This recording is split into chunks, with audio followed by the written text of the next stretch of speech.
Good morning, everybody. It's July 9th, 2026, and this footage right here, this is target imagery that CENTCOM dropped. 170 targets have now been hit over the course of 48 hours. Fireballs erupting, GBU-31s hitting Iranian coastal targets.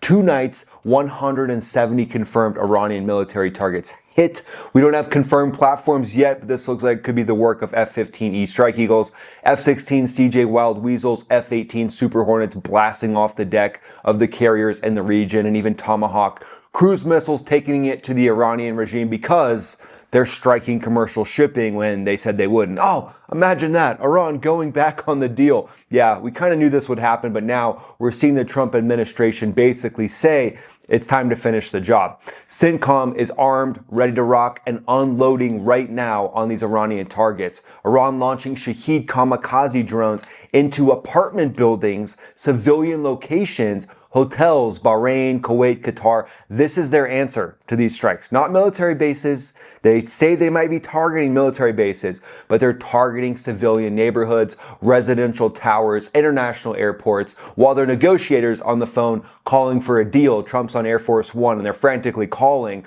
again, trying to tap along, trying to say, yeah, no, we want a deal. Meanwhile, like he's got his hand on the red button, launching Shahed drones at neighborhoods of his Gulf partners. Iran's lead negotiator, Parliament Speaker Ghalibaf, posted publicly while the drones were basically still in the air. He said, America still hasn't learned that bullying is no longer cost-free. If you strike, you'll get hit. So he's basically saying, if you strike, we're going to strike civilian neighborhoods. And then he said the Strait of Hormuz will only open with Iranian arrangements, not American threats. Iran Foreign Ministry called U.S. strikes a gross war crime, of course, and called the American administration evil and psychopathic. Kind of like you're looking in the mirror when you say that. Mohin Rezai, military advisor to the supreme leader in Iran, warned that the aggressor enemy and its accomplices will be severely punished. Yeah, the same rhetoric that we've heard from them for the last few months. We know at this point NATO has actually stepped in also and said, okay, we see what you guys are talking about. To me, it looks like NATO realizes that President Trump has given Iran every chance for peace. Every chance to just open the international waterway. You're going to get rich either way. Do you really need to be the mafia bosses that are just trying to completely exert your dominance like a dog peeing on hydrants? Like that dog in the neighborhood who's like, that's mine, that's mine, that's mine, that's mine. That's Iran in the Strait of Hormuz. They're doing everything they can to protect that fiefdom. They might even be more powerful than the actual leadership in Tehran at this point. So we know we've talked about General Salami. General Salami is the Artesh general. Yeah, his name's actually General Salami. He's the younger brother of the Salami that was eliminated. And then we know that we've got General Glizzy. General Glizzy was eliminated along a roadside recently, which Iran said was an accidental death.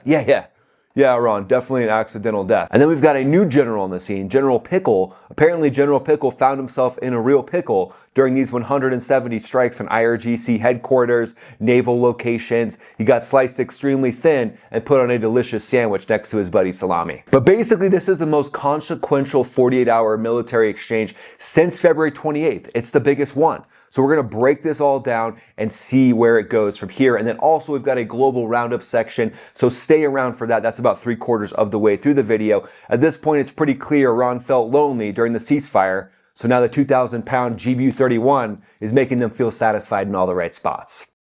So let's talk about what just happened. Monday, July 7th, Iran attacks 3 commercial ships in the Strait of Hormuz. 5 drones, missiles confirmed across all 3 vessels. Iranian state media ran its standard line. The ships had ignored warnings. No official claim of responsibility. So obviously Admiral Tuna was feeling like he hadn't gotten press in a while. So he needed to come out and strike these ships. And then obviously they're not going to claim any official responsibility. They're warlords, so they're not there to claim responsibility. They're there to just strike and pretend nothing happened.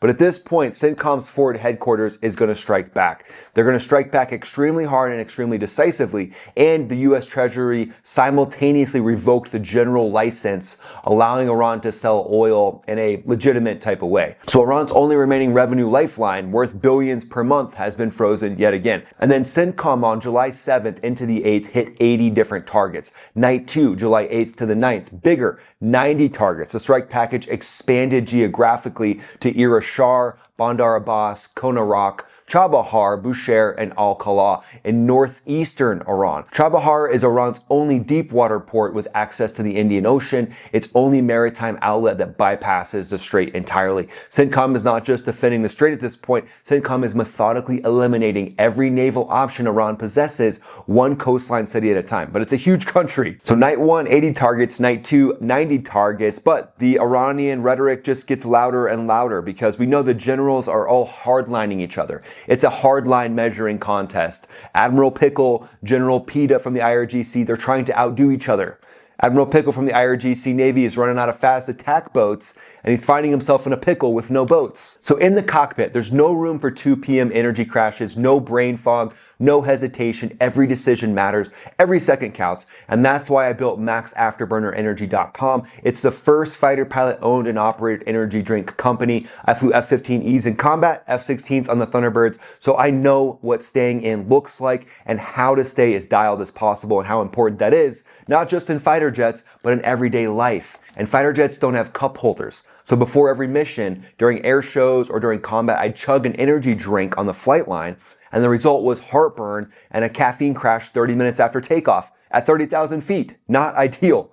So that's why I built Max Afterburner Energy to fix that. I personally formulated these drinks to eliminate the crash that every other energy drink gives you. Natural caffeine, nootropics for focus, zero crash, zero junk, engineered to keep you locked in like a fighter pilot all day long. This drink isn't just a drink, it's a system, and I'm very proud of it. But right now the cans are in production, so head over to maxafterburnerenergy.com and just sign up for our email list, and then we're gonna have merch up there very soon. I think you're gonna really enjoy it. We've got some really awesome F-35 shirts, F-15E shirts, F-22 shirts that are going to drop as well. So head over to maxafterburnerenergy.com with the link in the description. Just sign up for the email list. Thanks so much, guys. Really appreciate your support. But let's talk about some of the platforms that likely executed these strikes, the strike architecture. So I see the F-15E as the backbone of these precision strike capabilities in the theater. 2 seats, dual role, 2 massive engines built to go fast and low into defended airspace and put ordnance exactly where it needs to go. In this target package, that means GBU-31s, which are the 2,000-pound bombs, and then GBU-38s, which are the 500-pound bombs. And if you're hitting static targets, you could use those GPS-only bombs. If you were using moving targets, going up against those moving targets, then you might need to actually flex to something that has a laser designator as well. And speaking of the F-15E and the F-16CJ, that was a surface-to-air missile that could have been taken out right there. So that could have been F-16CJ Wild Weasel striking right there. Looks like some coastal sites right there. That could be getting hit from the Wild Weasel. So here are the recent strikes. I just want to do a quick breakdown of the strike footage for you. We're on X. This is CENTCOM's X page. So as we watch, that's a ballistic missile launcher. Looks like larger tubes on that. Could be variant of the S-300, and then coastal radar batteries, radar sites. That's a massive explosion right there. From this far away, it's 2,000 pounds. That look like ballistic missile launchers right there, getting absolutely decimated by CENTCOM, trying to just finally send a message to the mullahs.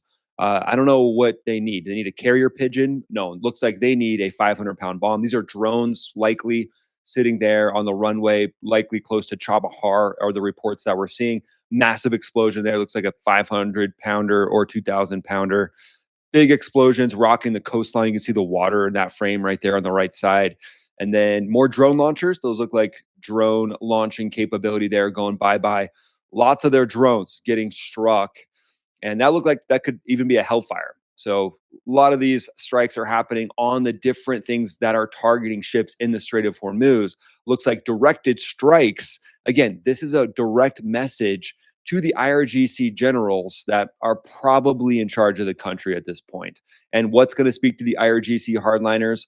Well, nothing negotiation-wise. And the mullahs know that. The mullahs know they can kind of play good cop, bad cop, tap along the world and allow their generals to continue to wreak havoc, because they're probably getting a slice of that pie too, right? If they're able to actually take control and toll the Strait of Hormuz, the generals are going to win out big. But also the terrorist regime itself, everybody that's a part of it, is likely going to win out big as well if they can fully control the Strait of Hormuz. Looks like CENTCOM is fully crushing the drone capability that's targeting these commercial ships. Showing the IRGC, hey, you're going to target civilians, we're going to target your military bases, we're going to target your airports, the places that you use, dual use, by the way. The IRGC loves dual use situations. So when I look at this target footage, I'm thinking F-16CJ Wild Weasel, F-15E, and also F-18s blasting off the carrier. Very nimble, having those F-18s right there. They can just blast off the carrier, be the little scalpels in the sky, and make it happen. They've got AGM-84 harpoons for IRGC naval targets, and then the EA-18G Growler with the ALQ-99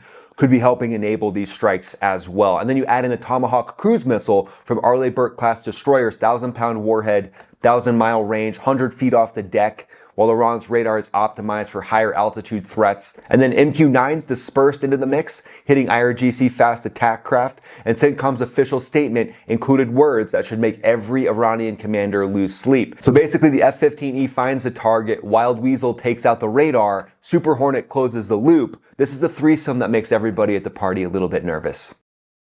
So let's talk about what Iran is actually doing in response, because it's important for us to know this. Iran is saying that they're targeting Patriot missile interceptors, early warning systems, fuel tanks, but what they're actually doing is targeting civilians. The Bahrain Defense Force said Iran is persisting in systematic hostile approaches through heinous attacks involving missiles and drones targeting civilians in the Kingdom of Bahrain. So as you can see, this is what Iran does. They say they're going to attack military targets and they just focus on civilian targets. They're trying to get capitulation, and this is exactly what a terrorist regime would do. They think just like a terrorist mindset would, because that's who's actually running the regime at this point. We know that that's their doctrine, right? They have proxy war. They've done proxy war in multiple different theaters, and so now they're just using those same techniques of what they've taught their proxy armies as they attack their Gulf partners. This is exactly what they do, and it's right out of their terrorist playbook. You made it to the Global Roundup, my friends. So Ukraine has been conducting one of the most aggressive deep strike campaigns of the entire war. On July 8th and 9th,